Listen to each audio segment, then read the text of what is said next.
Good morning, people. Welcome to today's meeting. We're starting a little bit late. Uh, Everybody signed in that was supposed to sign in as a community spokesman. Can you please raise your hand to see, there's 4 people, right? 1, 2, 3, 4, 5. Okay. So what I'll do is we'll let the first one come up after we get the meeting started, okay? And then we'll see what happens after that. And there's going to be a time limit. So if it gets a little lengthy, we're going to give you about 3 minutes. And that's usually the normal rule, okay? All right. Albert? There you are, okay. Welcome to today's meeting of June 27, 2024. Roll call of officers, please. Commissioner Odanga, Here. Commissioner Underwood, Commissioner Lear, Here. Commissioner Jimenez, Commissioner Fisher, Here. Vice Chair Zerniak, Chair Acosta. Present. Okay, approval of the minutes of, on the agenda. Chair entertains a motion. I move for approval of the minutes of June 13th, 2024. Second. Okay, we have a second on this motion. Any discussion on the motion? No discussion. All those in favor signify by saying aye. Aye. Aye. Okay, the ayes have it. Item number 3, approval of the minutes of meeting June 13th, 2024. Chair entertains a motion. I'll make a motion to approve the minutes from the June 13th, 2024 meeting. Second. We have a, Wait, Go what's ahead. the date? June 13th? June 13th. oh, okay. We have a second, and any discussion on the motion? No discussion. All those in favor signify by saying aye. Aye. Okay, old business. Nothing? All right. Item number 5, new business, case number Z 24-009, submitted by Rodney Parrott. Staff ready? Okay. Good morning. Good morning. Please state your name and address for the record. Robert Casillas, 845 North Motel Boulevard. Do you affirm the testimony you're about to give today is the truth under penalty of law? I do. Thank you. Good morning, Commissioners, members of the public. Our first item today, it's going to be a zone change request. It's under agenda item number 5A. The case number is Z24009. Property owner is Anita Chung, and the applicant being Rodney Parrott. This property is located on the northeast corner of Holman Road and Stanley Road. The zoning currently is a D2 medium-density residential zone. And the request, it's going to be on a 1.75 acre site. The total acreage for the subject parcel is it's a little bit more than 18 acres.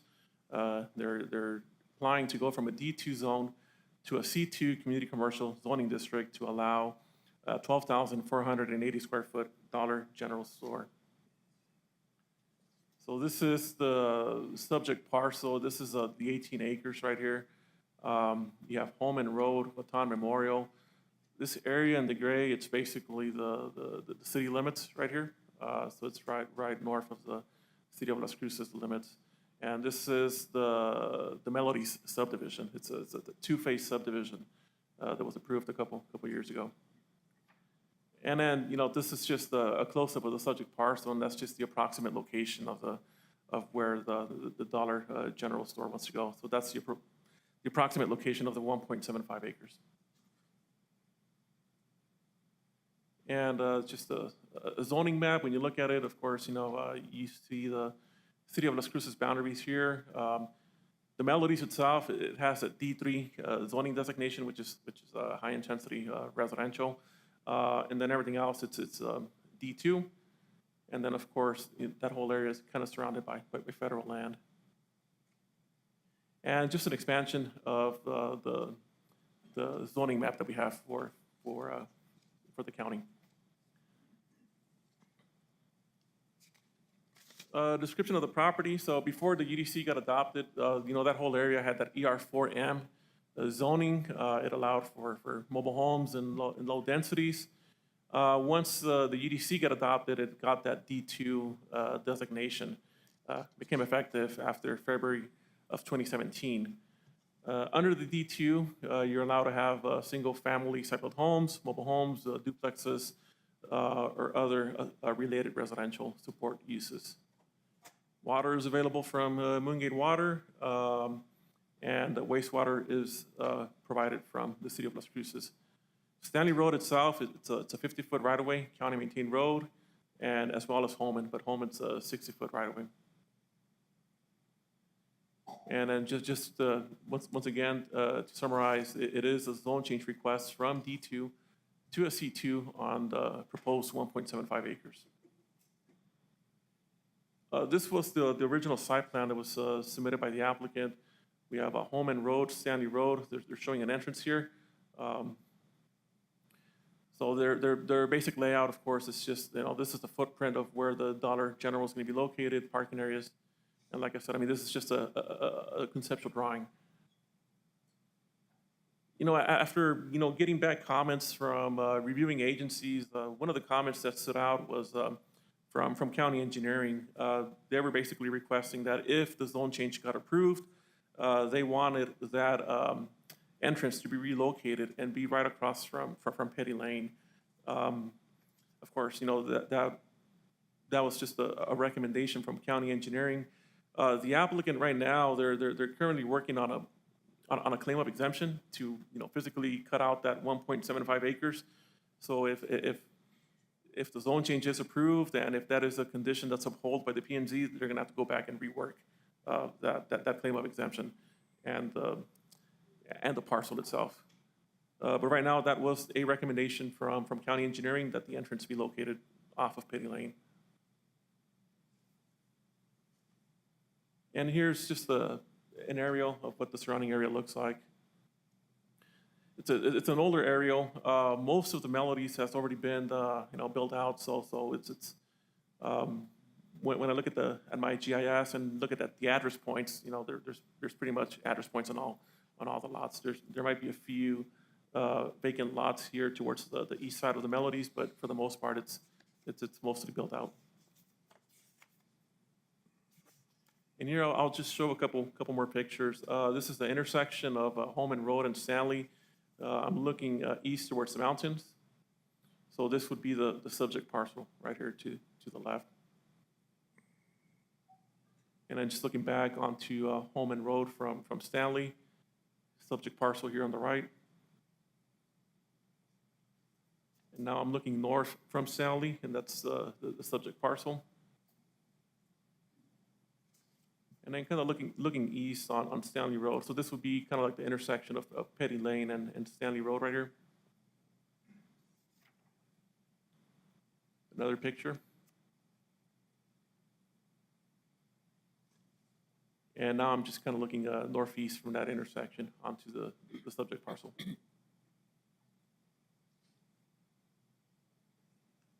Here's another picture.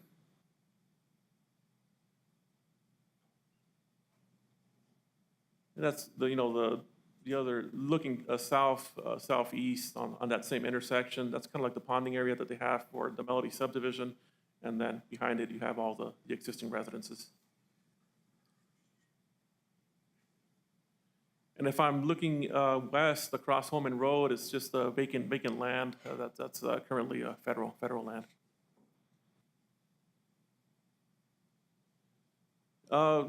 On here, I just went on Google Maps, printed out a screenshot of other Dollar General store, other dollar store locations. This is kind of like where the subject parcel is. This would be the area for the melodies right here, and that's of course Highway 70 and I-25 right here. So there's about about 4 Dollar Generals. I would say that distance is probably anywhere between 4 and 5 miles right here.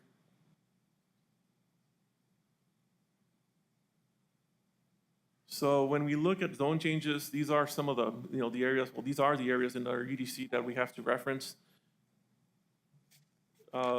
For public notification, there were about 33 letters that were sent out. This is just a map of those properties that were notified. 33 letters were sent out on June 4th. June 2nd, we posted the legal ads on the Sun News. Signs were posted on the property. And just to summarize, I mean, I had about 31 letters, 31 emails that are included in your packet against the zone change request. There were no emails or letters in favor. To summarize some of the points that were included on those letters, some of the issues that they brought up were traffic, proximity to schools, noise, the character of the neighborhood being changed, property values going down, quality of life. This, if it's approved, was going to be a bad precedent, which would trigger more commercial development in the area. Safety, residential nature of the area, and then the existing surrounding D2 zone that's already in place. So when we look at 203D1, the applicant's not proposing any additional homes. Population, this is for a commercial use, so that's not applicable. No impact to demographics. We're not anticipating a large impact to traffic flows since the main axis is going to be from Stanley Road, which is already paved, it's county maintained. Axis will be as far away from the intersection of Holman Road and Stanley Road. County engineering is requesting the entrance to line up with Petty Lane, and towards the end of my presentation, that is one of the conditions that I'm putting in there if the zone change is approved. The zone change will allow the applicant to create jobs and generate tax revenue while providing the community access to affordable products. Water is available from Moongate Water Company, and wastewater will be provided by the city of Las Cruces. There is sufficient infrastructure capacity for the proposed use. We have no evidence of any endangered or rare species of animal and plant life in the area. The property is surrounded by residential development. The Melody subdivision, which was approved around 2020, is immediately south of the subject parcel with lot sizes averaging between 0.12 and 0.31 acres. We have a total of 111 residential lots. Zoning in the immediate area is D2 with the city of Las Cruces limits surrounding the area. If approved, buffer landscaping, road improvements, applicable fire, life safety, and building services requirements will have to be met during the building permitting process. And then applicant will implement best management practices that are identified, noted, and included in the reviews and conditions required for the zone change and during the building permit application. So we believe that for the most part, this zone change request meets this section D.1. We also believe that it's not in conflict with the comprehensive plan. The proposed zone change complements other commercial and residential uses and goals, such as goal G2.2, which is to ensure regulations supporting the plan requirements, G6.7, supporting regional small-scale businesses, G6.10, keeping money from leaking out of the county, A6.10, plug the leaks in sales and services, G6.11, protect and enhance the county market for goods and services. And that's just the summary of those sections of the code. For a change of conditions, we believe that the zone change is appropriate, as the city of Las Cruces has stated that there is the availability for sewer and gas to the subject parcel. A lot of this happened when the Melody subdivision was approved. Once that subdivision went in, a lot of the infrastructure was brought in, like sewer and gas. More importantly, water as well. That subdivision had to bring in additional fire flow to sustain that subdivision in case of fire emergencies. When we're looking at a spot zone, we don't believe that this is going to be a spot zone. There are other non-residential uses along Holman Road. We have 2 elementary schools. There's additional commercial designations near the intersection of Holman Road and Highway 70, which is within the city of Las Cruces limits. The size of the development is appropriate for the area, and there will be a benefit to the community. by increasing the availability of commercial-related services, considering there are 111 residential lots within walking distance to this commercial development. And, I just went ahead and added the City of Las Cruces zoning map. This is on their website. So our subject parcel right here, that's the intersection of Holman and Stanley right here. The schools, the city has them as a A2, which is an agricultural zoning designation. REM, residential rural. R1A, it's a residential low density, but more towards the intersection.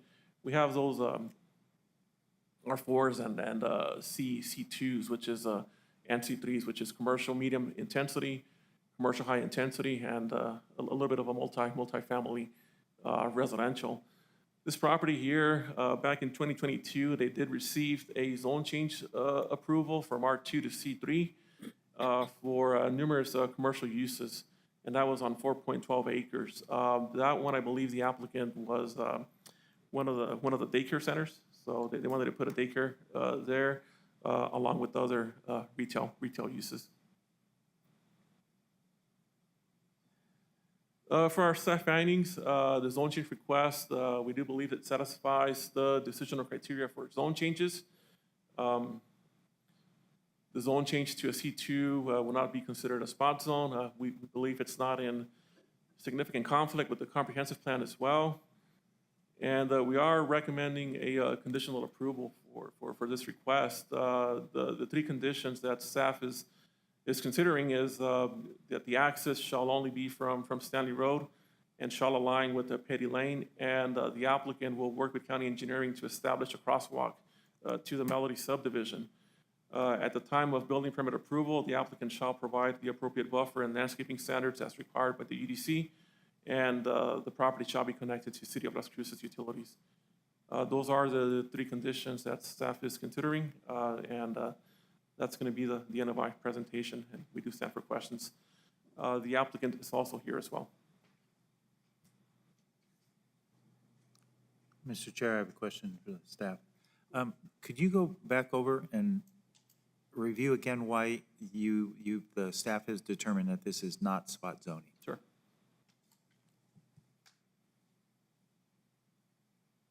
So basically, we're stating that there are other non-residential uses along Holman. We have 2 elementary schools.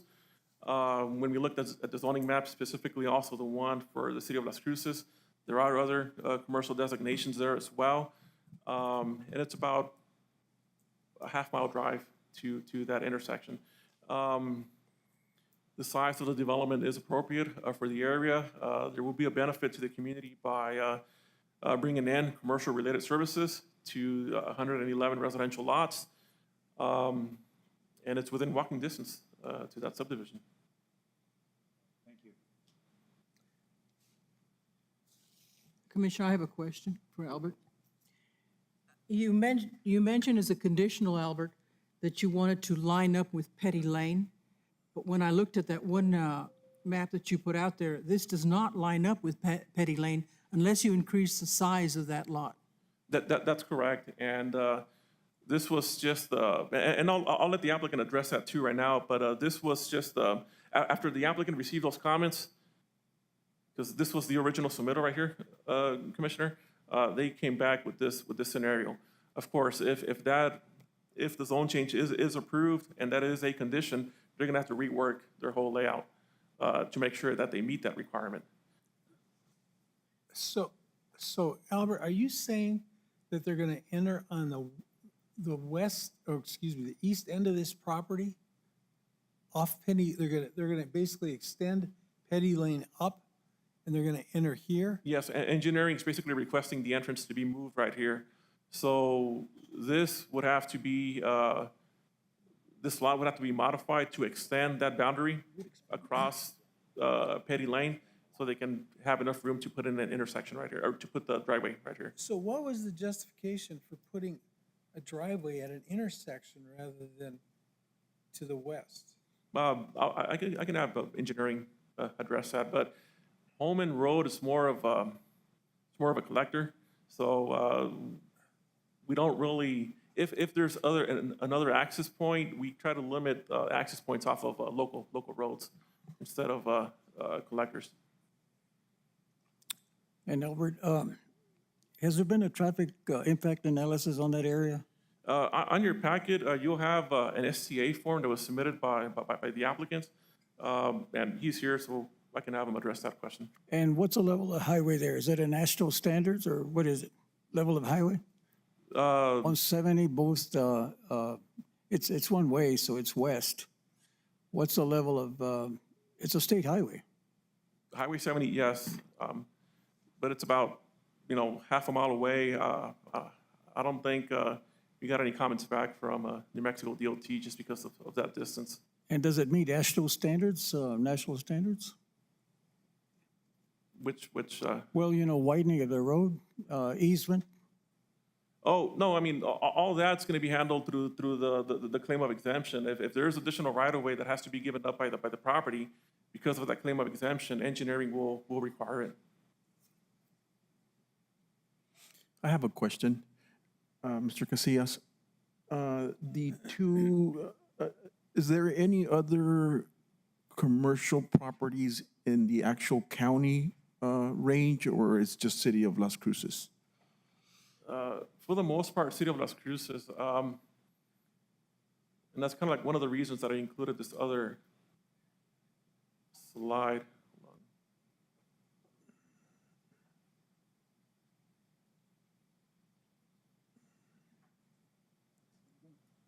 So this is the subject parcel. Within the county itself, you would have to go east probably about a little bit less than a mile to Hanger Lake Road. Even though this one's commercially zoned, it's a C1 designation. For the most part, there are residences that are grandfathered in. There might be somebody who has like a contractor's yard back there. But that's about this will be the only, the nearest commercial designation within the county, not within city limits. Thank you, sir. Appreciate that. So can you go to the image of the detention area, drainage area?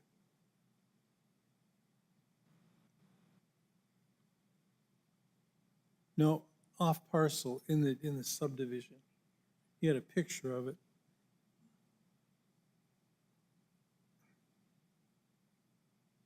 That one. Okay. What is that corner parcel used for besides drainage?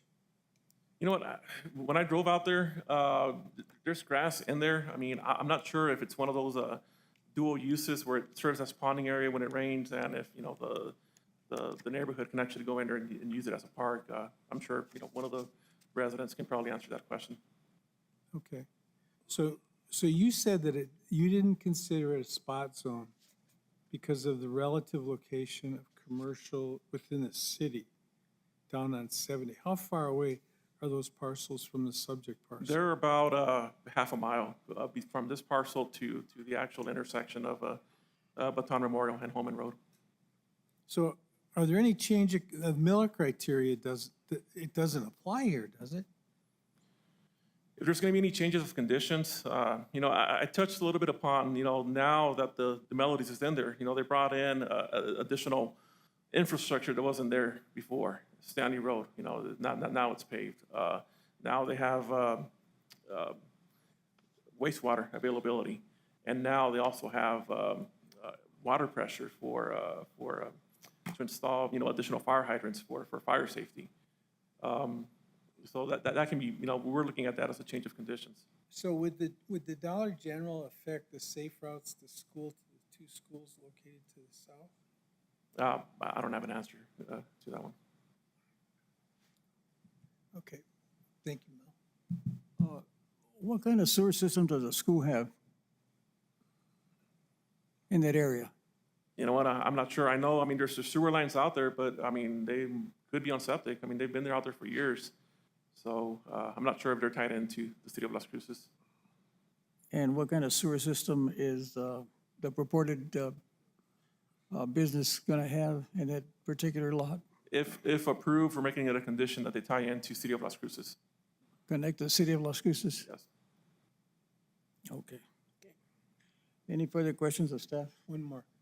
So Albert, on Stanley Lane, they wouldn't have a left-hand turn lane on that road, would they? It's not wide enough.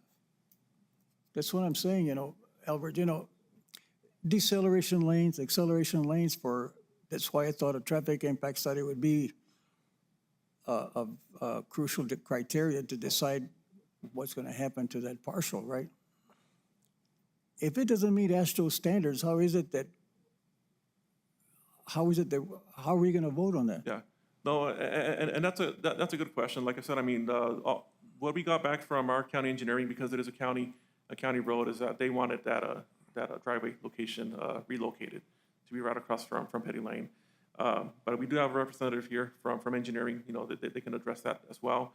And the applicant's engineer, they're here too, so they can talk a little bit about the STA and the potential traffic that's going to be generated for this Dollar General, and whether or not that would actually trigger, a turning lane on there. Mel? Yes. Do we have a traffic count on Stanley Lane from that subdivision? I believe we don't. If there are any counts, they're just going to be off of Holman. Okay.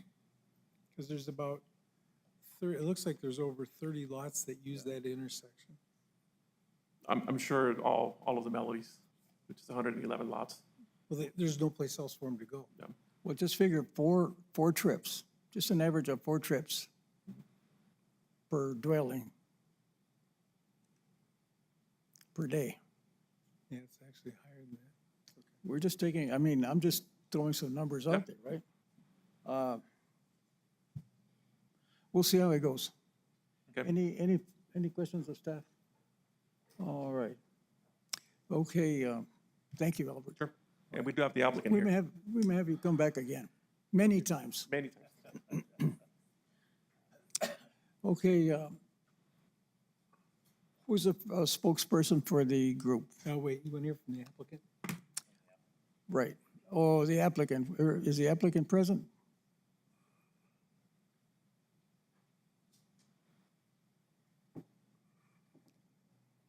We're going to swear you in. Good morning. Please state your name and address for the record. Lance Foster, 2706 Sandoval Drive. Do you affirm the testimony you're about to give today is the truth under penalty of law? Yes. Thank you. Hello, thank you. I'm here for the applicant. I work for Souder Miller and Associates. We're involved in setting up Dollar Generals on contract basis. I have a summary here of which is in the packet. It's a summary of all the things that we've already spoken about. To address the question on the traffic counts, they have provided in our packet just an example of Dollar General traffic counts and what they do with a standard deviation, their trips, number of trips that they expect. They have not performed one at this location at this time. How much were they? How many? They don't have the one for this site at this time. Okay. When we were getting ready for this zoning meeting, there was the discussion about the intersection at Petty Lane and the movement of, which would change the parcel size. And at that time, being a week ago when we got the engineering comments, they're not ready to change the size of the parcel from the 1.75 that they had, and the resubmitted entrance closer to Petty Lane is all that they were able to provide in the time given. Dollar General does work, the developer does work on proposed projects to implement best management practices. If this was something that came from engineering, they would rework their layout of the Dollar General to include the turnout, even with Petty Lane.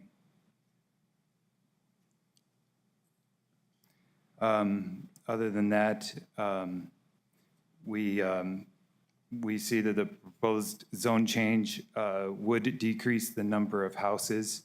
No houses have been constructed or proposed in the existing D2 that the lot is on. This land is currently vacant. And we addressed some of the water and sewer needs. Sewer currently is about 200 feet from the properties in Medlease, and they would be connecting to that sewer system. Once again, the Moongate water is expected, and as far as the environmental, there are no environmentally sensitive areas on the lot that is proposed to be subdivided. And Dollar General believes that the proposed zone would have a positive impact on surrounding properties by providing a necessary commercial activity that serves the community. The rezoning and improvement of the parcel would be a logical use of the road frontage that's almost certain to remain undeveloped under the existing D2 zone. For those reasons, the proposed zone change is consistent with the intent of the Unified Development Code and will promote the health, safety, and general welfare of the residents of the county. Okay. Did you ever have a meeting with the people in the surrounding community that you were thinking about doing this? No, as a standard for Dollar General stores, the first time that we hear any community comments is at a zoning change. Because it just appears that there's a lot of letters that are not in favor of this. There, it seems like, how many lots are in the Melodies? Over 30 some odd letters in the packet, yes, sir. We realize it's not a spot zone. It doesn't meet all the criteria, but from my perspective, it appears that the tenor of what's going on is not in compatibility with what the residents in the area are looking for. I mean, it just doesn't feel right. Well, I would say that on Holman Road right now, when I look at the intersection of Stanley and Holman, and I know there were plenty more pictures of the new side of the Melodies development, what you currently have is a lot with almost no drainage and a Holman Road that's certain to get wider in the years to come. And we have Stanley Road with no sidewalk on both sides. There's no sidewalk on the north side of the road. There's no development over there. There's not any county-maintained drainages, and a new building and new development on that lot. With the current design of Dollar General stores, it does not even, it does not seem to preclude any of the development that's on the Melody side of the road. Okay. Steph, any questions of applicants? Do you know how that corner lot is used? The current usage, Yeah, the one Of that's, the one that's pictured, the drainage with the grass on it? yeah. No. So what's the average market area of a Dollar General? They're looking at about 40 people in a day at an equivalent store that they provided. But do you know what the service area would be of the store? They do not do, when they show their nearest stores, they don't have any kind of a buffer or anything else from store to store. And does as the lot's designed, does it allow for expansion of Holman?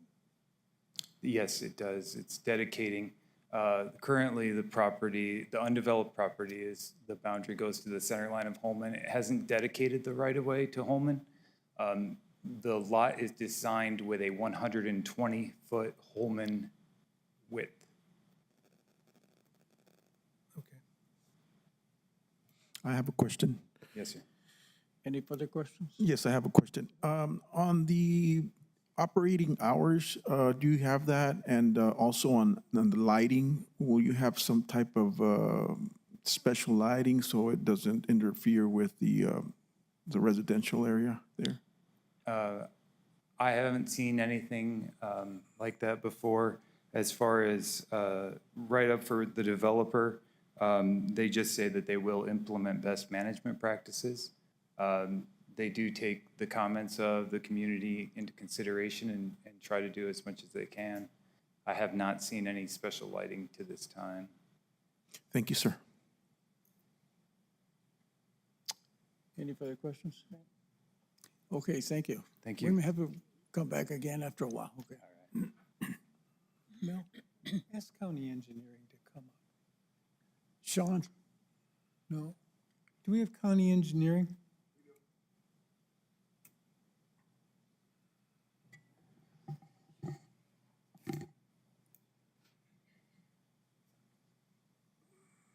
Bernadette, we're going to swear you in. Good morning. Please state your name and address for the record. Bernadette Jindown, 845 North Motel. Do you affirm the testimony you're about to give today is the truth under penalty of law? I do. Thank you. Good morning, Commissioners. Good morning. Good morning. Morning. Pull your microphone down a little bit. Thank you. Do you know, is there any plan to put a left-hand turn lane on Stanley? Or is there enough room? As far as the left-hand turn lane on Stanley, actually, no, I don't think it depends on what they bring into us, really. I'm thinking directions right now. This is heading east, Right, right? right, To Petty Lane where you recommended. right. Well, and the reason why we requested that was because it lines up the two intersections versus causing traffic jams, right? We're thinking safety, right? The first most important thing is public safety, so that's the reason we ask for that. So that's going to be up to the applicant, if it gets approved, up to the applicant to do that, to line them up. A left-hand turn lane could be. Is there could room? ask for that. Is there room? Is there room? I don't know trying to think of the right-of-way width of that road. It's a local road, so the right-of-way width is 50 feet. Yeah. So it might be something they have to put on their property. The left-hand turn lane might be something they would have to put on their property. What about an acceleration lane out of the property? That also could be an option, but again, that would be something that the dollar store, that would be something that we would have to discuss with the dollar store. So here's my question. If you put an acceleration lane and a left-hand turn lane in, you're going to push that, you're probably going to push the property into the property. Is there still adequate room for that store and all the parking and detention areas that they've planned to exist? Well, if you think about it, right now it's 1.75, right? So if they expand to Petty Lane, they're giving themselves 0.25 more. So that's, you think about it, it's going to be at least 2 acres, right? We're guesstimating about 2 acres, right? Because they have to go to Petty Lane to line up with it. Right, So, I mean,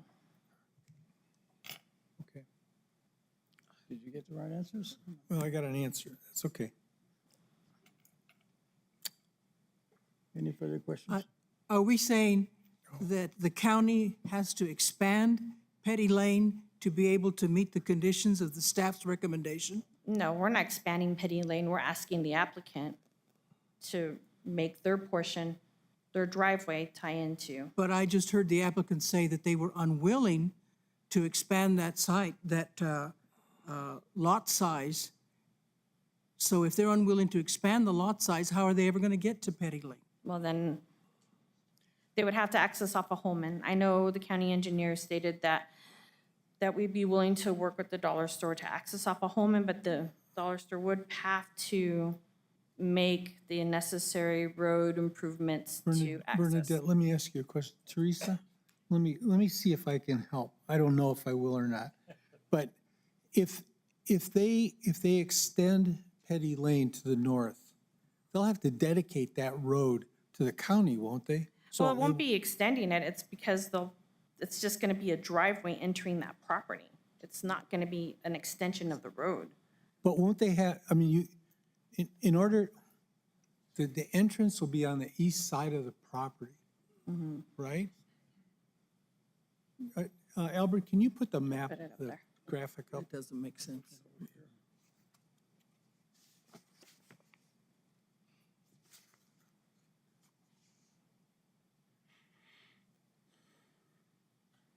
So if you're recommending that they line up the driveway with Petty Lane, they're going to have to put a paved, part of it, a paved to the north of where Petty Lane is now. So you're just saying that'll be a driveway, you won't ask it to be dedicated to the county? No, I don't think we will be. I mean, that's their property. Chair, maybe I can clarify a little bit. Those property lines that are being depicted right there, they're not set in stone. The applicant did submit an application for a claim of exemption to cut out the portion of a property where they're planning on setting that Dollar General store. So if a condition is imposed that the driveway has to be right across from Petty Lane, you're gonna have to go back to the drawing board, redraw their property lines and submit that for a claim of exemption. And they're going to use a claim of exemption? Yes, this property's not in a subdivision, so they can do a one-time split on the property. Okay. So all they have to do is just basically put in a driveway, not a road, just a driveway to access the property. But they would have to modify their submittal to reflect whatever decisions made here today. So Bernadette, is there, from your experience, is there enough room to expand Holman Road to the east to add lanes? Well, the right-of-way width is 120 feet. It is? Does that include? Because it's a power- collector. Is that a power line that's running down? Yeah, yes, Yeah? I think it is. Is Yeah, that? everything would have to be relocated if that was the case. Like, say there's stuff in the way, stuff will have to be relocated. And that would be not on the county, it would be on the developer. Right? And don't leave yet, Bernadette. I'd like for the applicant to come forward again. Thank you, Bernadette. Thank you.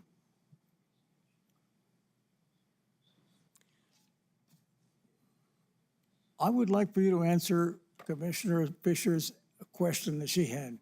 What is it, for court of record, what is it that you plan to do on what we've been discussing on? So with the engineering, I will have you repeat the question, but just to state. Staff has recommended approval with a condition that you line up with Petty Lane, which, from what I see, you're going to have to increase the lot size to be able to accomplish that. And I heard you say that the applicant is not willing to increase the lot size, so how would you meet that condition? Okay. The recommendation to increase or to move the entrance to be even with Petty Lane would require the developer to change the size of this lot. The developer is going to make those decisions based on, presumably based on the outcome of the zoning change.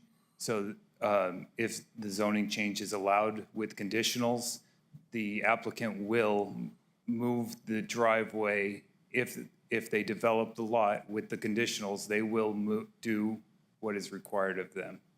At the time, 1 week ago, when the engineering came through with the suggestion that it lines up with Petty Lane, the developer was not ready at that time, was not ready to redraw the 1.75 acres. It would be a conditional item that was imposed upon them by Doña County that would require them to move that. At this time, this site plan is still fitting what their idea was for development. Thank you. Yes, ma'am. Anything else? And it's not that we're opposed to business, okay? We're pro-business. But you also have to take our consideration. We're here to protect the safety and general welfare of the public. Yes. Yes. So we have to take that into consideration utmost. And I hope you understand that. Okay, thank you so much. We may bring you back again. Okay. All right. That's it. I think we're going to bring the first person for the, as a spokesperson for the group. Who's going to be first? You going to be first? So the first person I have on the list is Derby Wheeler. Okay. Another condition. We'd like to allow you 3 minutes. Okay. Easy. 2 minutes, all I need. And the reason for that is we have 4 other people, am I correct? Yeah. They'll have less than a minute each. Okay. We're going to swear you in. Good morning. Please raise your right hand and state your name and address for the record. My name is Derby Wheeler. I live at 6153 Clapton Place. Do you affirm the testimony you're about to give today is the truth under penalty of law? Yes. Thank you. Okay, to start with, I received a letter on June 4th explaining that they wanted to put in a Dollar General. They also included a map showing that they wanted to make the rest of Stanley Road commercial. They didn't specify what was going to go in there. Along with the letter that they sent, they had a list of what they call notification list. These are the other people that received the letter. So I went down and I counted how many people on each street received a letter. There were only 7 on Petty, and there's 16 houses on Petty. 4 on Clapton, there's 16 houses on Clapton. 3 on Sinatra, 3 on Aretha, which has about 26 houses, and 1 on Springsteen. That's 18 houses that were notified out of the 69 residents that live there in the Melodies. That upset me a bit, because if the county is going to approve zoning change, I think all of the residents should have been notified. So I took it upon myself to put up a flyer on our community mailbox, and people flooded the model home office wanting to know what was going on. So I decided to make flyers, and I delivered them to each house so people would know what was going on. And we had a meeting last night. About 25 people showed up. Today, here in this building, I have people that oppose the zoning change. Can I see your hands?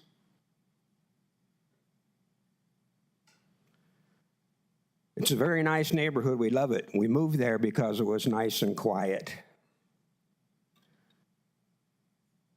I have also a petition of 62 signatures of people that live in the Melodies that are opposed to this zoning change. We don't mind a dollar store on the corner or near the corner because they keep moving it down the street. But it is only a 2-lane road, 1 lane each direction. There is no room for any kind of a turning lane. So our main concern, which I think some of the emails that were sent in, was that the property values could drop with commercial properties so close to the residential area. There will be too much traffic. It'll be a traffic jam with people trying to turn in to those businesses, and people are trying to get out of our residence. There's general safety concerns. We don't even know what kind of businesses are going to move in there. We definitely are opposed to any kind of little vaping shop or marijuana store because of the element that might be brought into the neighborhood. Deliveries to those businesses will be late at night. And now they're saying they want to move the entrance to the Dollar General store right at the end of Petty Lane. That's going to create noise. It's going to create litter, dirt on the empty field. If they don't build on that property, that commercial property right away, that dirt and litter is going to blow into our yards. The noise that trucks make delivering at night, they're going to have to put up some kind of lighting, especially at that driveway, for trucks to get in, for customers to get in if they're open after dark. That lighting is actually going to shine in to the windows on that first house on Petty. And by the way, they did not receive a letter, and they are the closest one to where that Dollar General wants to go. Now, Stanley is just a side street. It's not meant for heavy traffic. There's no room for any turn lanes. We do have a turn lane on Holman, but beyond that, it drops down to a 2-lane road too. Now, Holman is more heavily traveled than Stanley. The only people that go down Stanley are the people that live there.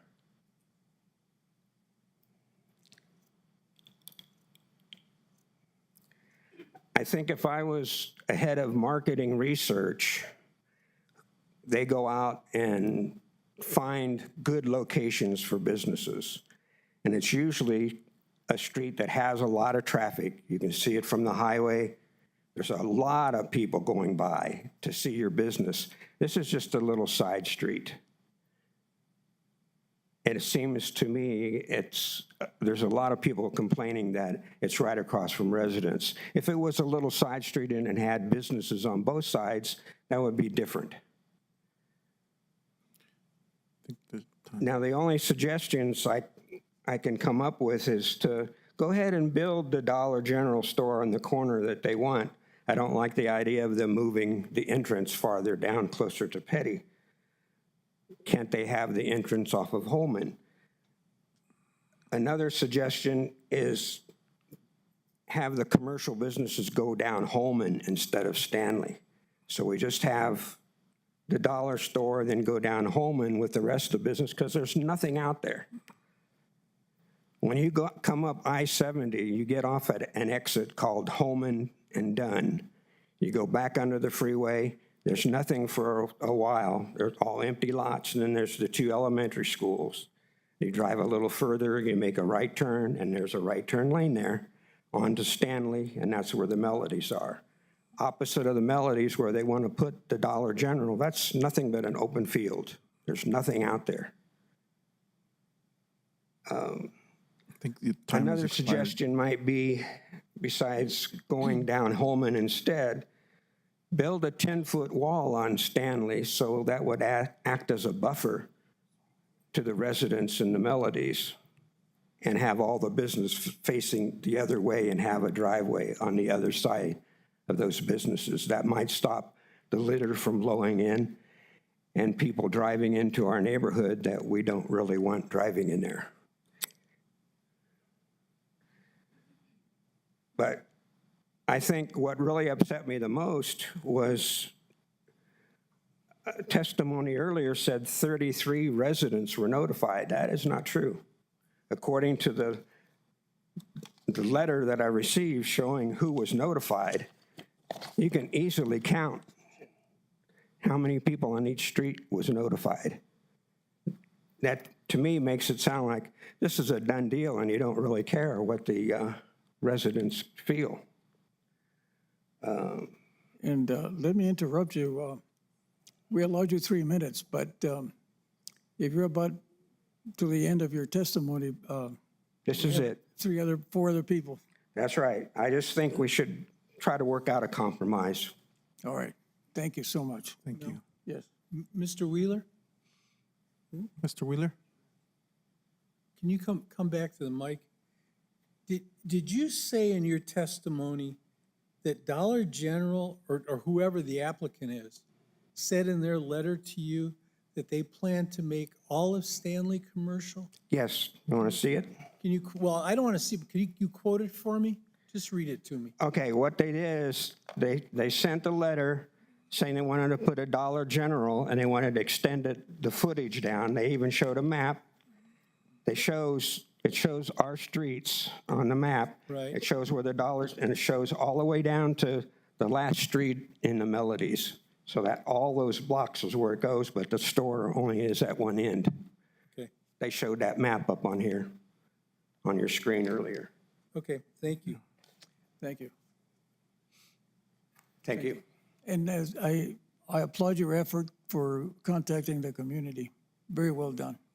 They have next showed one? their appreciation to me too, Sure. because I think there's something wrong with not notifying everyone in the area. Thank you. Next person? Stephen Jones. We're going to swear you in.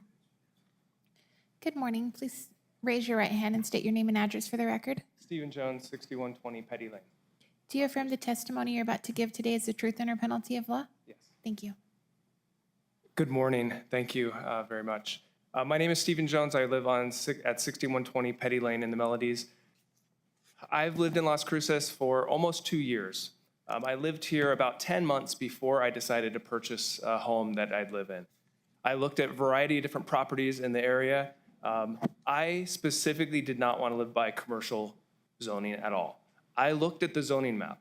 They're hard to figure out if you don't know a lot about zoning maps, right? The different colors, the different things, right? So you're looking at it, you try to figure it out the best you can. I see orange, I see yellow. All right, so I don't see commercial zoning by the Melodies. I specifically wanted a rural area that had a subdivision that didn't have commercial zoning next to it. I knew there were 2 schools. I was okay with the traffic of the schools, knowing the hours of schools. I've worked in education my whole professional life. I didn't want to live next to any commercial zone, so I am against any commercial zone in that space altogether. I live on Petty Lane. Petty Lane is a small subdivision road. Stanley is not very big either.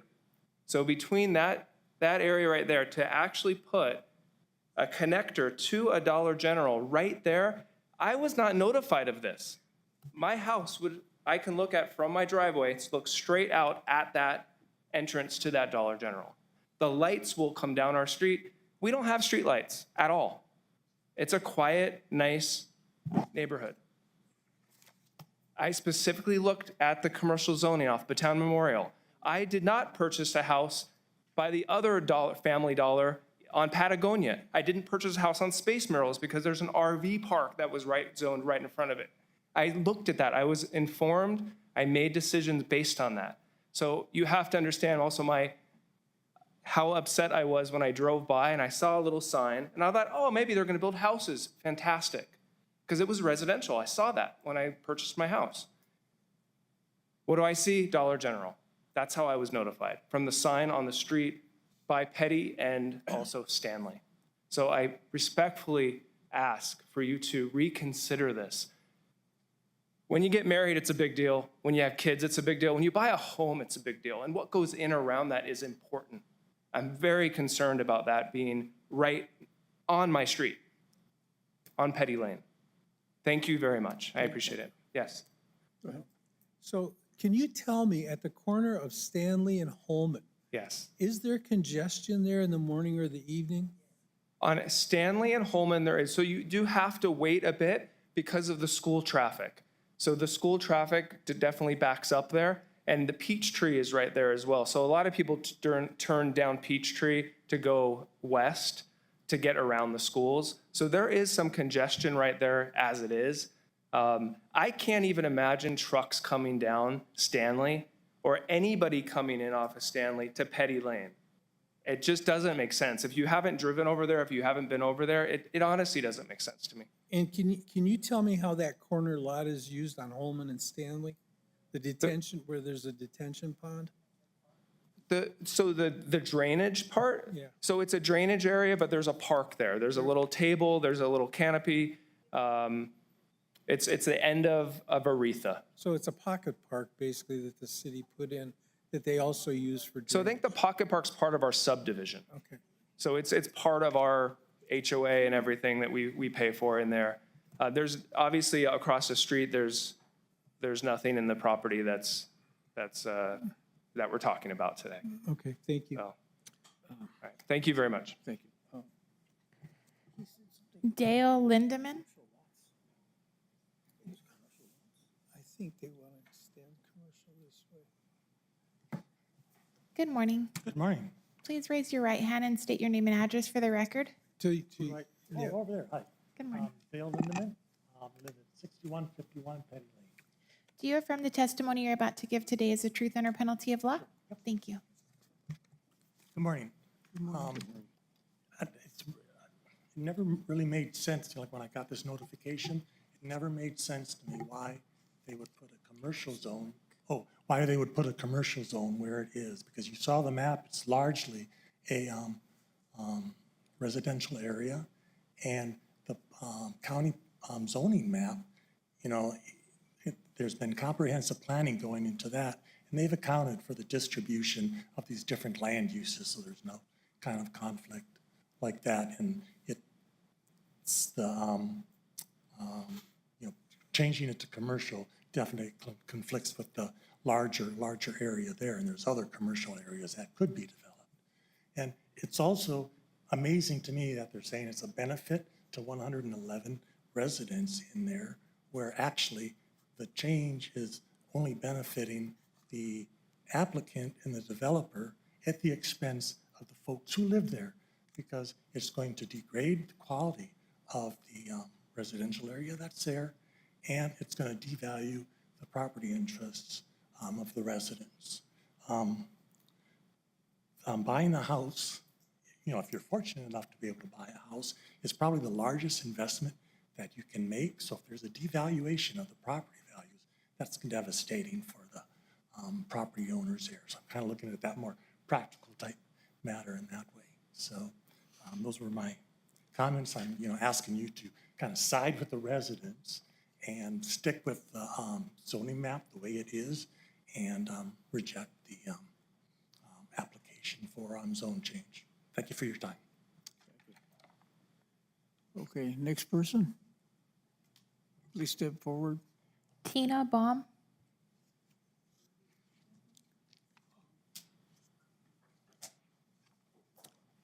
We'd like to swear you in. Good morning.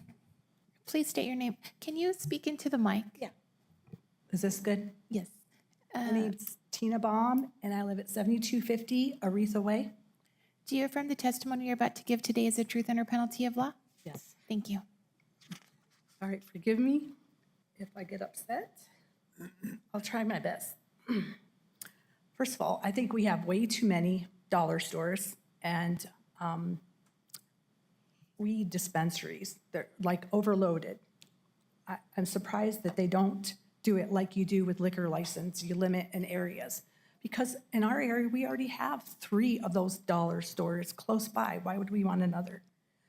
I came here less than 2 years ago from Ohio, and we lived on base where it's secure. My husband's the lieutenant of the guards there. It was a safe place. So we wanted to make sure when we moved with our youngest son, it was somewhere where we felt comfortable, because I'm shocked with the homeless people here. I'm not used to that. And I did not get a letter in my door either, which I thank other people in the community that reached out to the rest of us. But my concern is, as everyone else is, our property value is going to go down. That community over there is amazing. We have the schools, I don't want this there at all. There's way too many of these. There's too many things that's overtaking, and then you end up with empty buildings that I guess you have squatter laws here where people are allowed, I don't know. It's just, it bothers me that it's being said that everybody got noticed. That's very disrespectful to me. I take that personally. I felt it was tried to be a little sneaky, kind of under the carpet kind of thing, and that's wrong. I don't want to have to worry about my son being outside. I don't put my car in my garage. We don't have to in our neighborhood. My son's 13, but I don't want to have to worry about cars going up and down Stanley or what might be coming through our neighborhood. I want my son to be able to be with his community and grow and get to know his neighbors instead of, not wanting him to even leave his yard. So thank you for listening. I appreciate it. Thank you. Next person. Dwayne Cussero.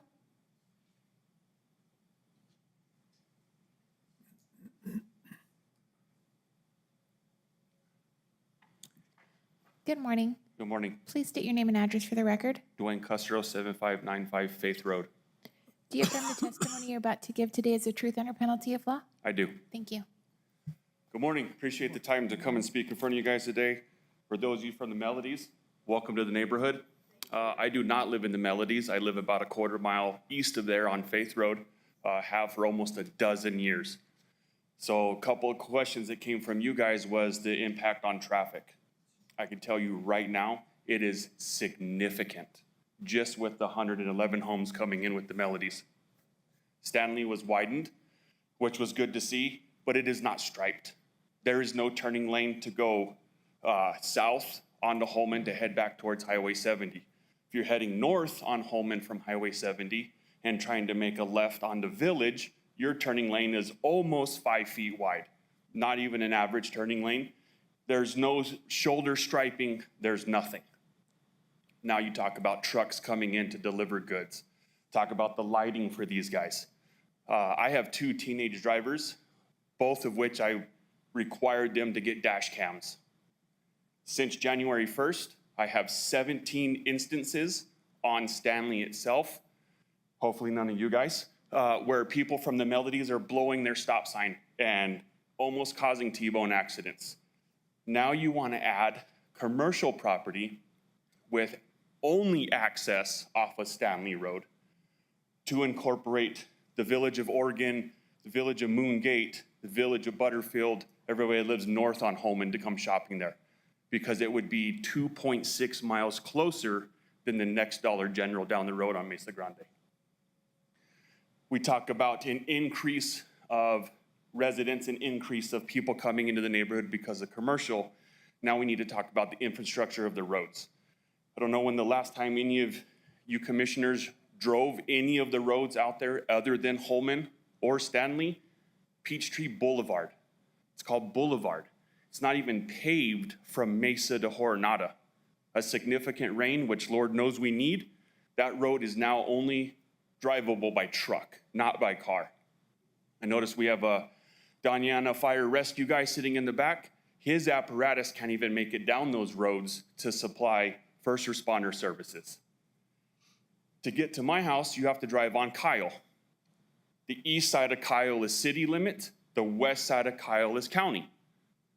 That stretch of Kyle is unmaintained for the last dozen years that I've lived up there.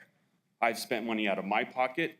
My neighbor, Mr. Kyle, no relation to the street name, has spent money out of his pocket to try to keep that road as maintained as possible. Kings Road, a little bit further to the north that heads east off of Holman, undrivable unless you have a pickup truck. So now we have all of that neighborhood coming down my street. I am in 100% opposition to Dollar General coming in over there. The first gentleman that spoke said, why can't we go a little bit further north on Holman? Not expect the developer to maintain the roads. Let's be proactive and not reactive. The county's had a problem with that for the last several years. Let's be proactive in building the infrastructure, making sure that first responder services are available before we build more properties and build more businesses. Because I promise you, that intersection is going to see a massive increase in traffic accidents. The Melodies is covered by the city of Las Cruces. I know, I work for one of the first responder services for the city of Las Cruces, and I respond to their neighborhood. Directly across the street where Dollar General is going to be county maintained. Doña County Fire and Rescue and DASO. What if they're not at the intersection? What if they're on Stanley? Who's going to respond? Who's going to come out there? Nobody knows. I've been dealing with that for a dozen years just on Kyle. So, no, I'm over my limit. I can see the big red screen. I appreciate your time. Please, please strongly take into consideration not only the 111 homes that are built in the Melodies, but those of us that have lived out there for over a decade that have been paying property tax and moved out there to be away from commercial property to have that quiet setting. Thank you. Wait. Now, can I ask a question? Just a quick question. So on Holman, going north, when you come to Stanley, is there a dedicated right-hand turn lane, or do you have to turn from Holman? So when they built the Melodies, the first rock wall for the first set of houses on Aretha is set back off of Holman. And they have spray painted in a small right turn lane to get onto Stanley. But there is no striping once you turn onto Stanley. Nothing that signifies east versus west, nothing to signify turning south onto Holman from Stanley. There's nothing. People take up all the road. People, like I said, I've got dozens of dash cam footage. So is that painted right-hand turn lane, from your perspective, is that substandard? I mean, that's not a standard decel lane. It is not. It is too short to be considered a deceleration lane, just based off a guy that drives Highway 70 up 10 times a day. And what's the speed limit on Holman? It's 35 until you pass the elementary schools at Peachtree, and then it increases to 45. Okay, thank you. Thank you. Thank you. Anybody, Chris, I'll let you come back one more time, but not now. I have another testimony. Sure. Before I start, welcome to my neighborhood. Sir, we're going to swear you in. Oh, sorry. Please step forward to the microphone. Yes, sir. Good morning. Please state your name and address for the record. Christopher Demora, 6270 Hunt Road. I am in the county. I'm the only street in the county off of Stanley. Do you affirm the testimony you're about to give today is the truth under penalty of law? Yes, ma'am. Thank you. Okay, so I've been out there 26 years. Excuse me. You need to address the commission, Okay, sorry. not the audience. Okay, I just want to say that I've been out there for 26 years, more than anybody. The reason why I moved out there was to get away from people, to get away from everything. I'm on a dead end, last house on the dead end street with the most beautiful views of the Doñanas, with the going down Stanley. You have a nice, perfect view of Picacho Peak. I have all around the Oregons, every possible view. Okay, I'm welcome to the neighborhood because now all of a sudden we have 8 people on that street, 8 homes, mobile homes, but we all have over an acre of land. Now you jam in 111 houses, and that's where I'm a little upset. Is everybody saying that that's their place? I didn't get a letter. I was notified by my neighbor, and the last 2 days before I just found out. And it just upsets me because that dollar store is now going to block my view of the Doñanas. Now they're going to bring all this traffic. There was never any cars on Stanley. Now there's traffic, plenty of traffic from 7:30 in the morning to 8:15. If you leave between that time, you're screwed because that's just blocked, jam-packed with cars. So I always leave before that. Anyways, shoot, I forgot what I was going to say. But Hunt is not paved. It's not a paved road, so it's the only place in the county. And now we have neighbors, which is fine, but not bringing this dollar store in here to bring vagrants around, to screw up the lighting. You can see all the stars from my house, everything, beautiful. And when you start putting those power lights in there, you're going to take the visibility. Nobody's thinking about the nature part of it, the beauty of where we live and why we live out there. And that's what I'm here for, is because I love it out there. Now I'm like feeling forced to move. I mean, it's just too many people. There's one guy subdivided his land, so there's more people. Now 111 houses in the span of my house, my acre and a half, Dan's 2 acres. We got, Jose's got 2 acres. Between all 3 of our acreage, they jammed 111 houses in there. But now you want to put a dollar store and bring all this traffic? It's just, it's frustrating, it's aggravating, and I guess that's all I got to say. Thank you. Daniel Cronin.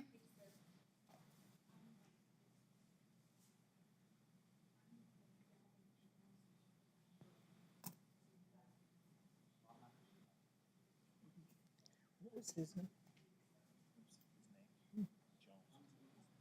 Jones was the one before.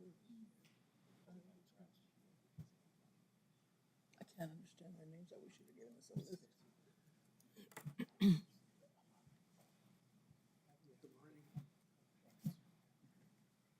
Good morning.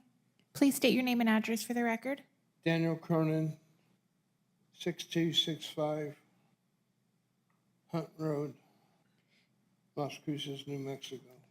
Do you affirm the testimony you're about to give today is the truth under penalty of law? Pardon me? Do you affirm the testimony you're about to give today is the truth under penalty of law? I do. Thank you. Let me start here. I was a truck master for the U.S. Army. I had 61 Freightliners with 5,000-gallon tankers. Stanley Road on Homan and Stanley is not strong enough for large trucks to go on. Stanley Road will be tore up by delivery trucks to the dollar store.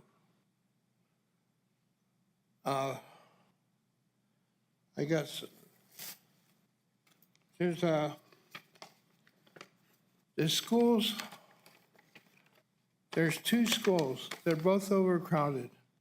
They both have extra classrooms, portable classrooms to hold students. Now, they said you got 111 people in the new houses. Well, the new houses have to be 3 or 4 bedrooms, which means that they got kids. So where are the kids gonna go to school? Well, my bet is they're going right next door. And the kids that are currently going to the schools are gonna be bused across town. I think that with the Dollar General store being there, it's gonna attract criminals, people that are willing to do crimes and bust into houses because they'll be around in there. Right now, it's just vacant and nobody knows about it, which is a good thing, I think. I lived out there, I've lived out there for 18 years. Prior to my living there, I lived on White Sands, and I worked downtown with the 281st Transportation Company, which also had big trucks and 5,000-gallon tankers. I just don't think that putting a Dollar General store in that traffic area would be right. I mean, the traffic on the school days runs all the way across to the exit of the highway. There's a long line of people waiting to get into or out of the schools. And I guess my time's expired. I thank you for giving me the chance to put in my input. Thank you. Vincent Nezer.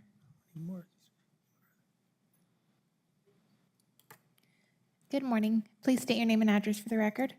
My name is Vincent Nezer. I live at 6141 Petty Lane. I've lived there for about a year.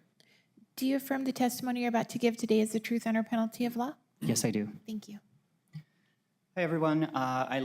Please step forward to the microphone. I live on Petty Lane. I've lived there for about a year. I think a year in about 2 weeks. I am firmly opposed to the zoning change from residential to commercial. I had never heard of what a spot zone is before this meeting, so I'm doing some Googling on my phone, and it says it's an area that is zoned differently than all of the surrounding areas, usually to provide some sort of benefit to the developer and the applicant, not the surrounding areas. I know that there's some debate about whether this is a spot zone or not, and I'm not qualified to say whether it is, but looking at the maps, this is the only commercial area that is not immediately off of the highway. All of the maps that our planner was showing showed the commercial areas off of the highway so that you can exit the highway and access the commercial areas on the frontage road.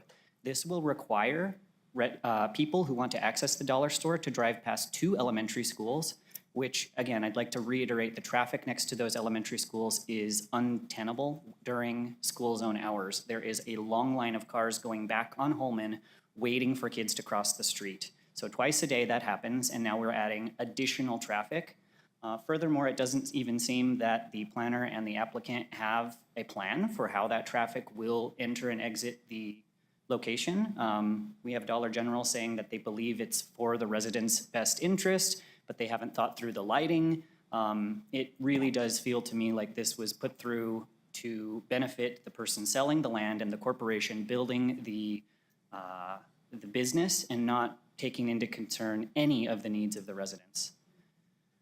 I feel like I've said mostly everything. I think one more thing I want to say in my last minute is crime. It's not something, we've touched on it, but it's not something people have really dove into. There is a lack of correlation between, causation between crime and dollar stores, but there is a high amount of correlation. Article after article after article I read shows that regions with large numbers of dollar stores have upticks in crime. Like I said, whether that is caused by the dollar stores or not, there's not enough data to prove, but I don't think that adding this dollar store is going to benefit the traffic or the crime in the area. That's all I have to say. Thank you. No one further.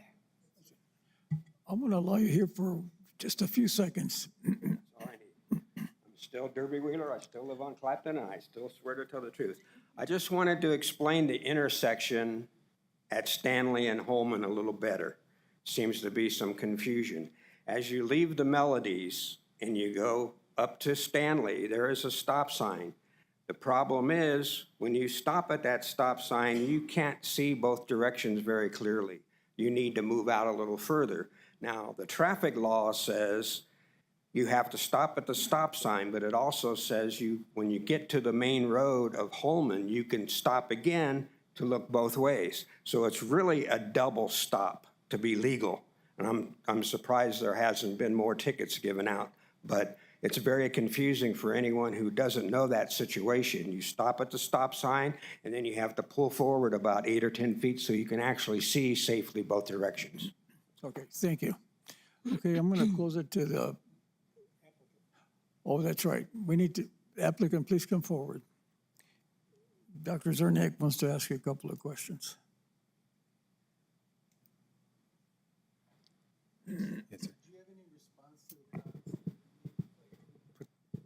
I wanted to know if you had any comments to what people have said.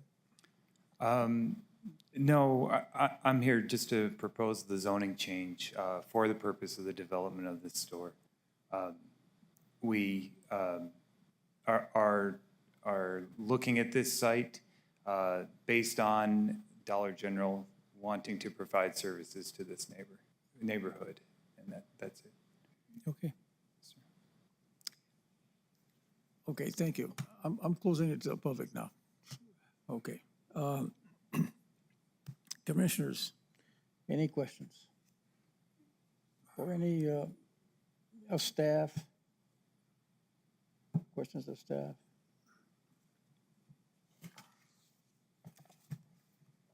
No? No questions? Okay. We're ready for a vote? Or basically, actually, I'm sorry. The chair entertains a motion. Mr. Chair, so let me state, before I state the motion, my stating the motion doesn't indicate whether I'm in favor or opposed to the motion. I'm going to move to approve Z 24009 for the new dollar store on Stanley and Holman. Okay.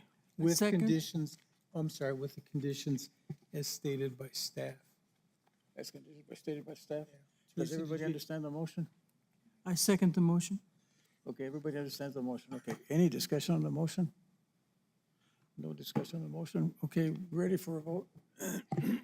Commissioner Odanga? No. Commissioner Lear? No. Commissioner Fisher? No. Vice Chair Let me Zerniak? say no based on several things. And when you, Isn't that when we after say the it vote, now? we'll let you explain your no vote, because we all have to explain a no vote, Okay, no. based on land use, okay? Vice Chair Zerniak? No. Chair Acosta? No. All right, we'll start with Commissioner Fisher on the left. Explain your no vote. First of all, I do not believe that we can meet staff's recommendations for changing the entrance to closer to Petty Lane. Secondly, there's already proximity of several dollar stores to the area, so I don't believe that this company is providing that much of a service to the community. And third of all, the lack of neighborhood harmony concerns me. Commissioner Lear. I would state first of all, I would say that this would not promote the health, safety, and general welfare of the residents in the area. Again, as Commissioner Fisher said, there are other Dollar General stores not that far from this location. And I think I would respectfully disagree with staff's, and this does seem like a spot zone to me.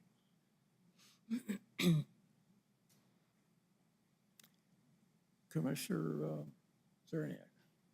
Yeah, first of all, I want to thank the neighborhood for giving us reasons to vote no, other than not liking the development.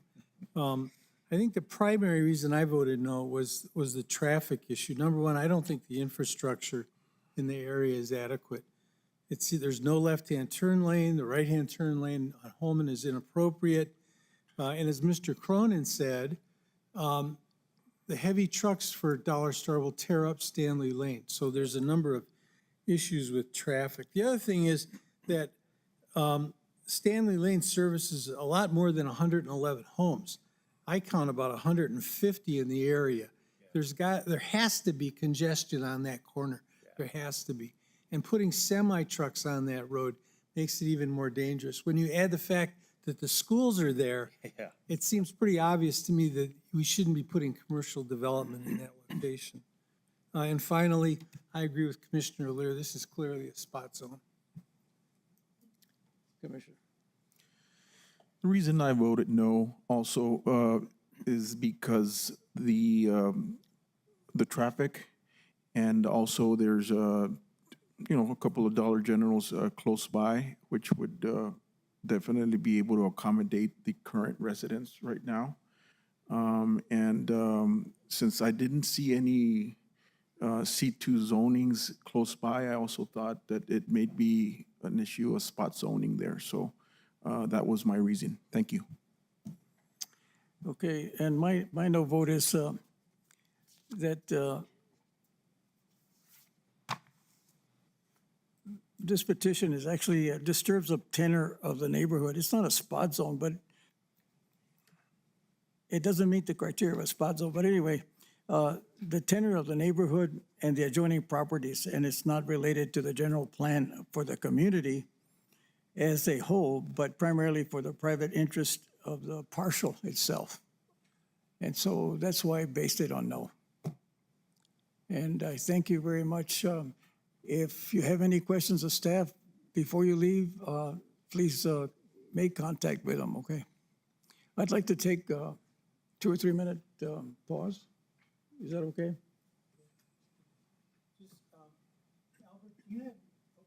Sorry. Do you have new maps for the next case? Because we have the same maps in here that were online.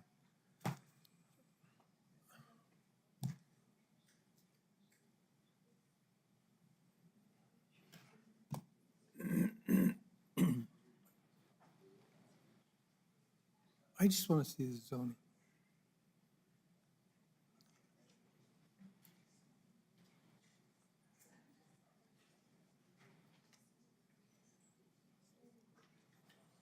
Do you have it in your presentation?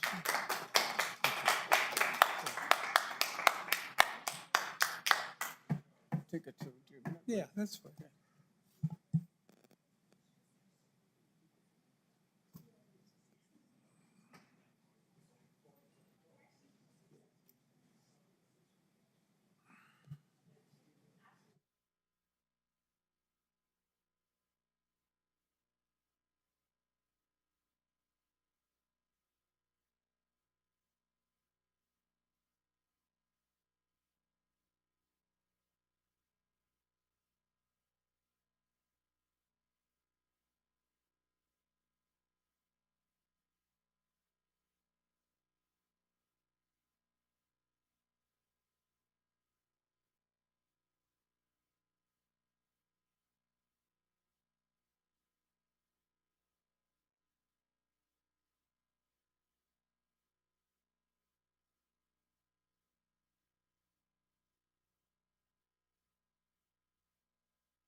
Okay, we're back.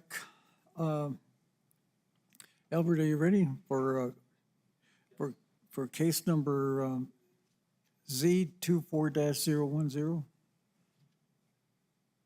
I'm sorry, not that one. Hold on. Yes, that is correct. Hold on. Chair Acosta, that is correct. Yes. Yeah, I was right. Okay. Good morning. Please state your name and address for the record. Albert Casillas, 845 North Hotel Boulevard. Do you affirm the testimony you're about to give today is the truth under penalty of law? I do. Thank you. Okay, for our second case today, Z24-010, we have another zone change request on approximately 2.29 acres. This is going to go from a T2, well, the request was from a T2 to a C2, community commercial zone, to allow a 10,640 square foot Dollar General store. The owner of the property is Mr. Rodrigo Palacios. The applicant, once again, Ronnie Parrott. This is located up in Salem, and it's on the northwest corner of Highway 187 and BB Romick Drive. And of course, the zoning is T2. Location map. So as you're driving up Highway 187 from Hatch, and as you're approaching the township of Salem, you have this property right here, and I'll show you. It's a bigger acre tract, but they're only cutting up the 2 acres here on the south corner. This is a close-up of the aerial, and that's going to be the approximate location of that Dollar General store. So we have Highway 187, and that's the intersection of BB Romick. So Highway 187, BB Romick. And up here, you have Salem Street and the town of Salem. When we look at the zoning map, the property currently is T2. Most of the town of Salem already has a T4 designation. The outskirts of Salem, they have a T3. Across BB Romick, we have state land, and this is institutional, so that's county-owned property. You might recall maybe a couple meetings ago, we had the cell tower in Salem. That's the location of that. So it's county property. There's a park and a cell tower coming down. Here under this I-2, that's where you have the Chile River processing plant, and I'll show you guys some pictures of that later on. But before the UDC, this property was zoned performance district. And once the UDC got adopted, it ended up with that T2 rural designation. Water will be available from Garfield Water, and wastewater will be handled by a septic tank. BB Romick itself, it is paved. It's a 50-foot right-of-way county maintained road. Highway 187 is a paved New Mexico DOT maintained road. The applicant is requesting to go from a T2 to a C2. That was the original request for the 2.29 acres for that Dollar General store.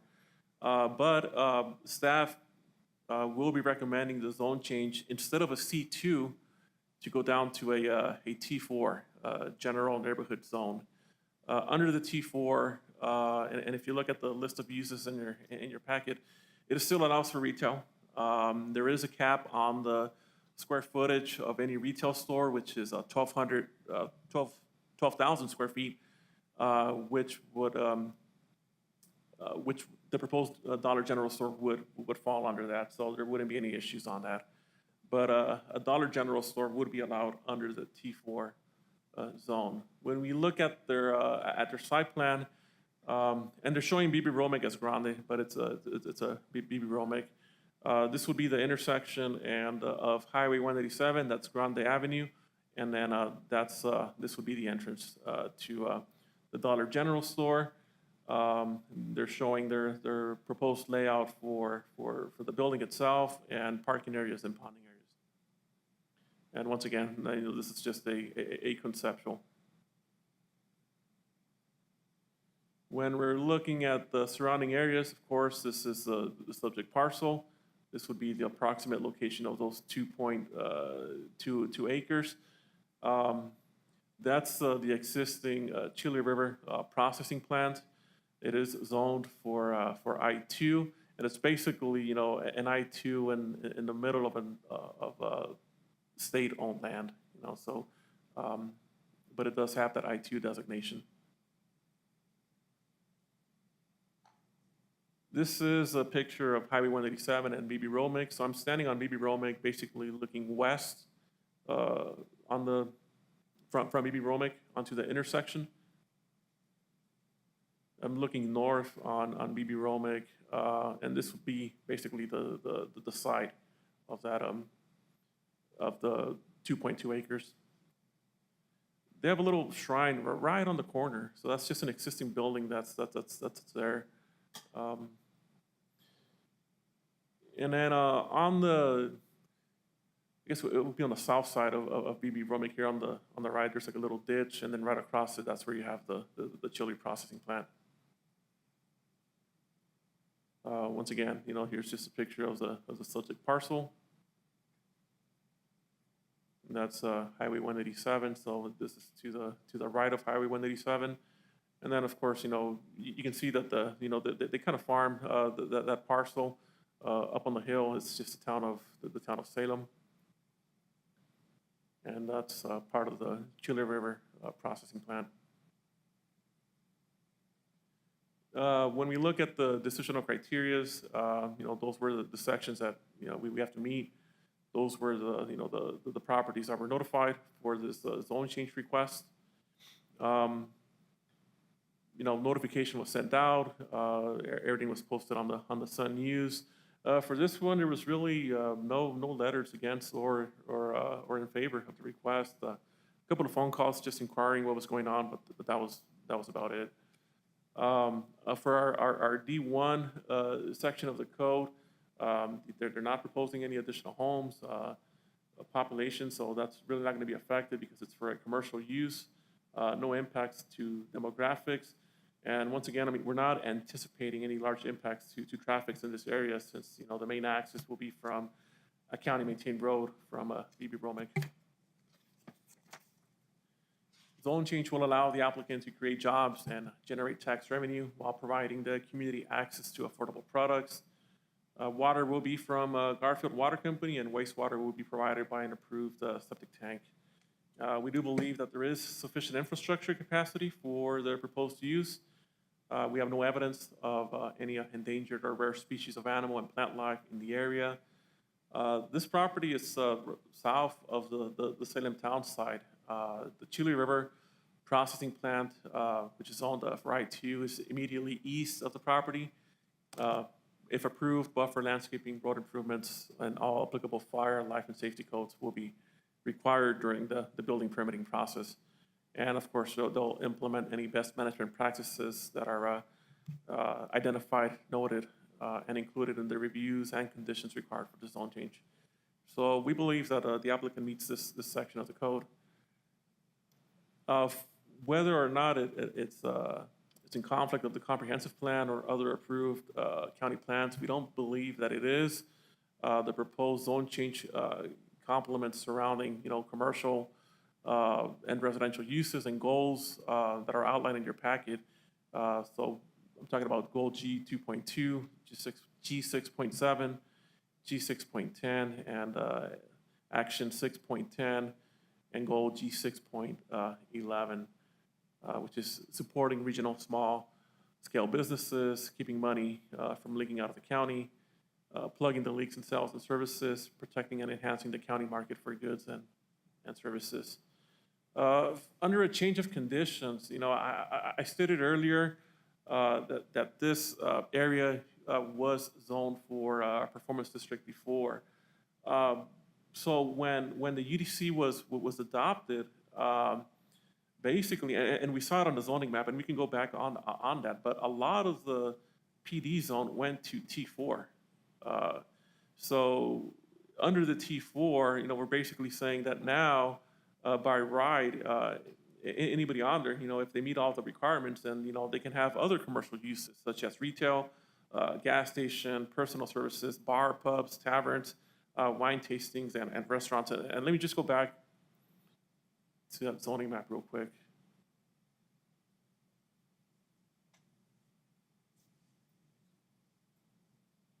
And it's a little, zoomed out, but basically everything here in blue, that's all T4 already. And this property is just, south of the main town site. So right now, there's a lot of commercial uses that would be allowed by right, as long as they meet the requirements of the building and fire code.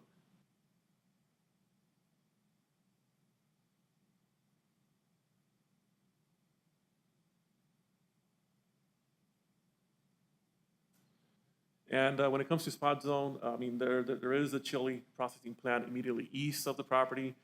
And then, of course, the T4 zoning, which allows for commercial uses. They're pretty much, surrounding the parcel. The size of the development is appropriate for the area, and there will be a benefit to the community by increasing the availability of commercial-related services. For our staff findings, we do believe that the zone change request for T4, because that's what what staff is recommending. It satisfies the decisional criteria of 203D, in that the zone change is appropriate and reasonably necessary to protect the public interest. That there is a sufficient change in conditions as the site and town site was mostly zoned to T4, which allows for commercial uses, including retail, after adoption of the DEDC. It will not be considered a spot zone. And we believe that it's not going to be in significant conflict with the comprehensive plan or other adopted or approved plans. So for this one, we are recommending conditional approval for this case on 2.29 acres from a T2 to a T4 in order to allow the 10,640 square foot Dollar General store. The conditions being that the access shall be from BB Romig, and that the zone change, if approved, instead of going to a C2, it's going to go to a T4 to match basically what's already around in the town of Salem. So that's the end of our presentation. We stand for questions, and the applicant's also here to address any questions.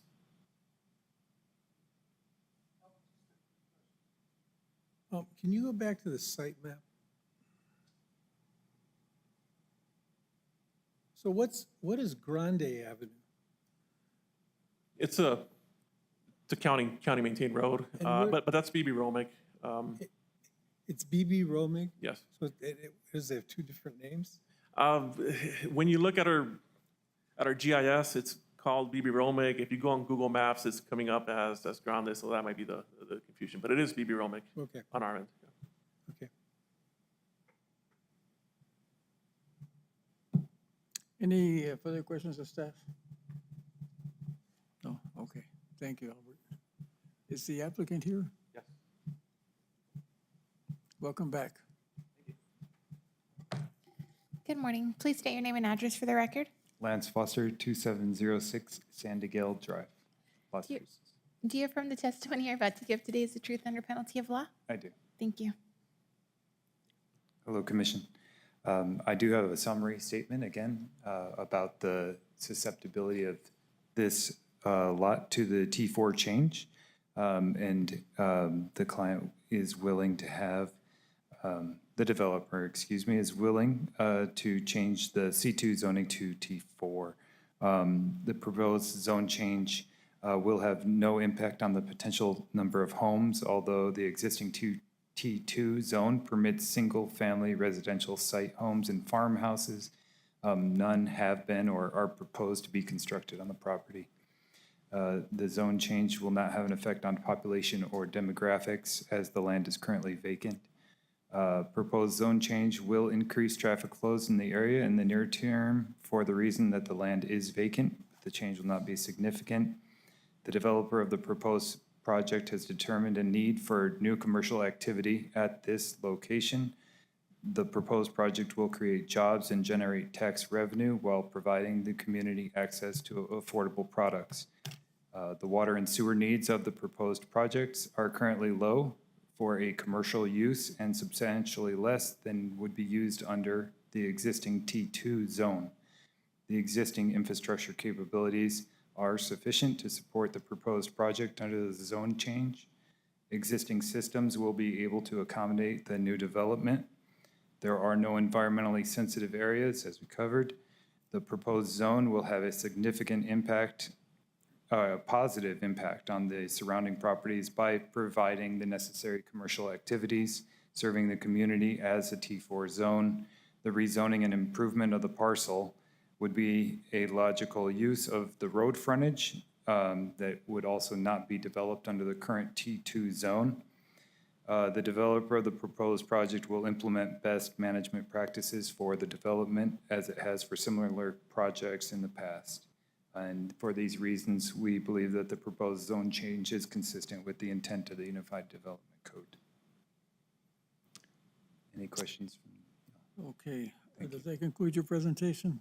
Yes. It does. Okay, Commissioners, any questions of the applicant? No. No questions, okay, thank you. Thank you, sir.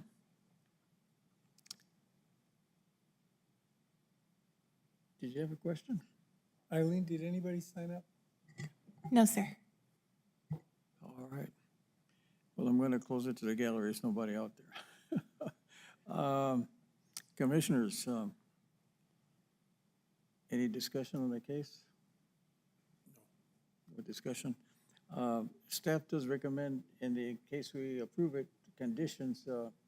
So whoever states the motion, make sure that you have staff conditions applied to your motion, okay? All right. The chair understands the motion. I move for approval of case number Z24-012 for a zone change from T2 to T4 as recommended by staff. Were there any conditions? What's that? Albert, were there any conditions? Just the access to be off of Grande Avenue, known as BB Romick Drive. So with conditions? All right. Okay, there's a motion on the floor. I second it. Is there a second? I second the motion. Any discussion on the motion? No discussion. Okay, we're ready for a vote. Commissioner Lear, Yes. Commissioner Uranga, Yes. Commissioner Fisher. Yes. Vice Chair Zerniak, Yes. Chair Acosta. Yes. Thank you. And again, if you have any questions before you leave, make contact with staff. Okay, thank you. All right. Let's see here. Administrative approvals, Albert? Yeah, just real quick, for the month of May, we had 19 new single-family dwelling building permits, about 19 residential additions. For commercial, we had 2 new commercial building permits that were issued. Up on Chaparral, on McCombs, we had a daycare center that was approved. And then on down in Santa Teresa at the industrial park, we had a warehouse.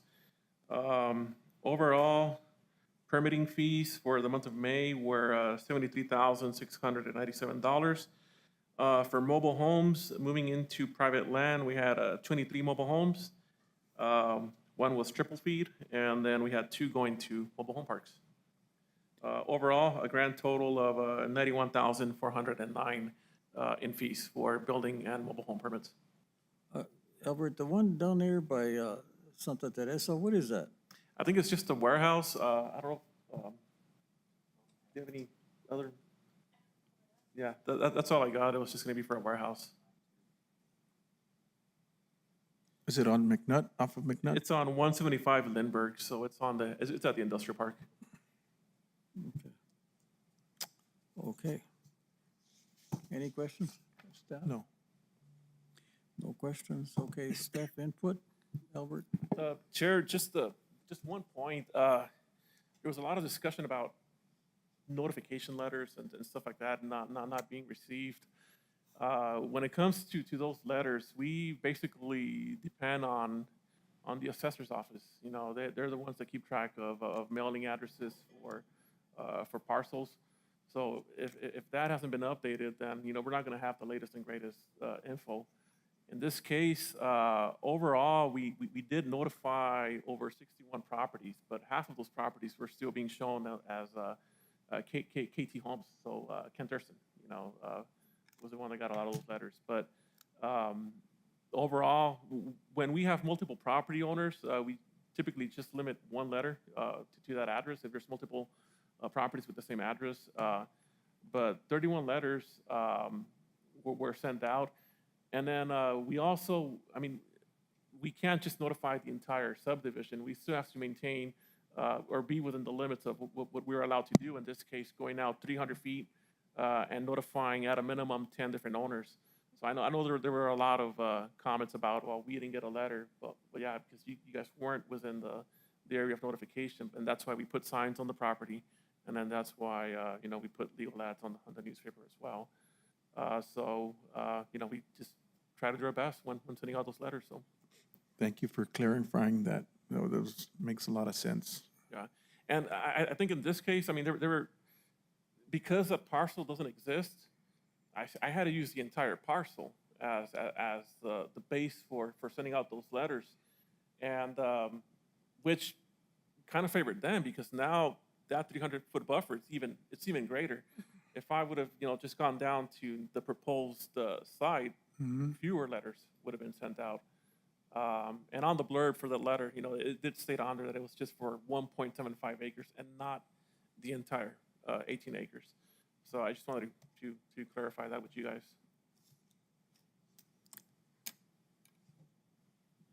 Okay, commission input. So I have 4 things. Number 1, on this last case, what we've done is we've created a,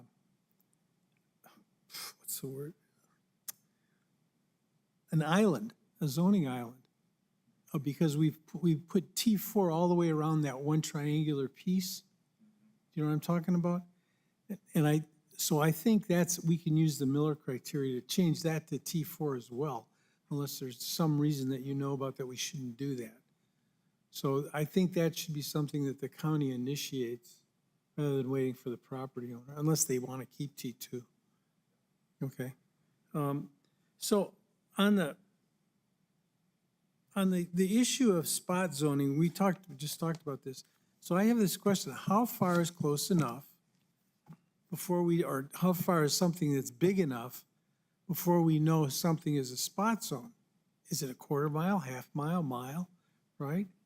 And obviously there's a discrepancy between what you thought, what we thought, and what Mel thought. So we ought to think about that a little bit more.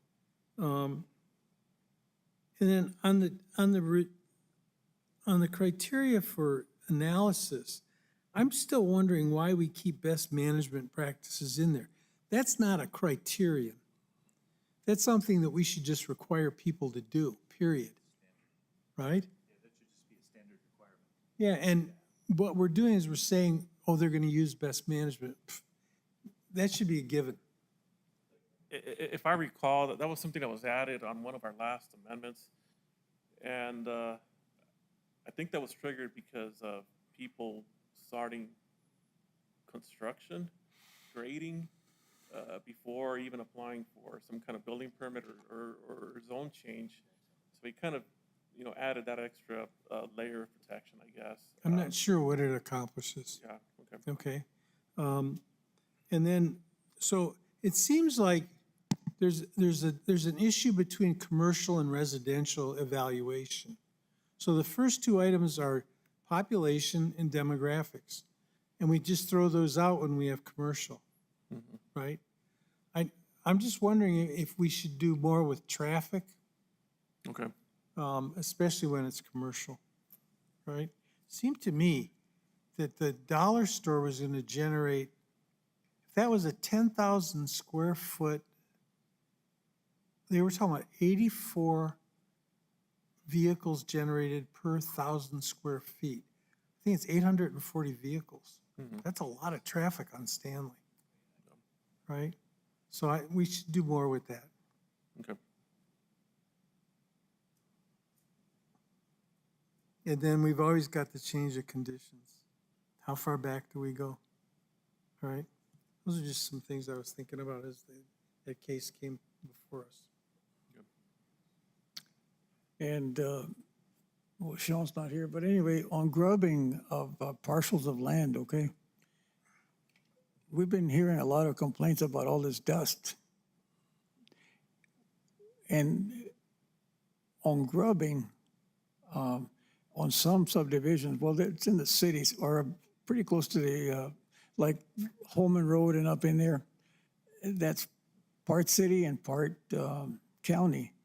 On grubbing, I believe that there should be some kind of regulation that says you only grub whatever you're going to use, but when you grub 10 or 15 acres, we hear these constant complaints about dust, you know, and Yeah, and when it comes to grubbing, the clearing of land, that's an issue that we always face. You know, we're always getting calls about that, and you know, of course, we have to send out a code enforcement officer to red tag them or give them a ticket.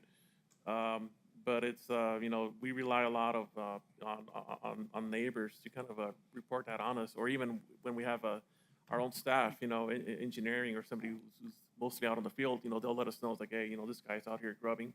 But in the code, basically anybody who grades or grubs more than an acre, they need a permit. They do need a permit for that when it's residential. And then if it's commercial, it doesn't matter how big it is, you need a grading permit for anything commercial. And also going back to water, the Supreme Court just did a block with the state of New Mexico, is that correct? Or I think we're still working on setting something up for you guys on that. We still need to contact somebody with the city engineer's office, because I know they got a couple of presentations that are available. So we just got to, you know, coordinate something with them. and are we doing anything with any seminars or work sessions? That's what we're working on. That's what we're trying to do. Okay. So it'll be a public meeting then, right? Notification or? It's probably going to fall more under a work session for this commission.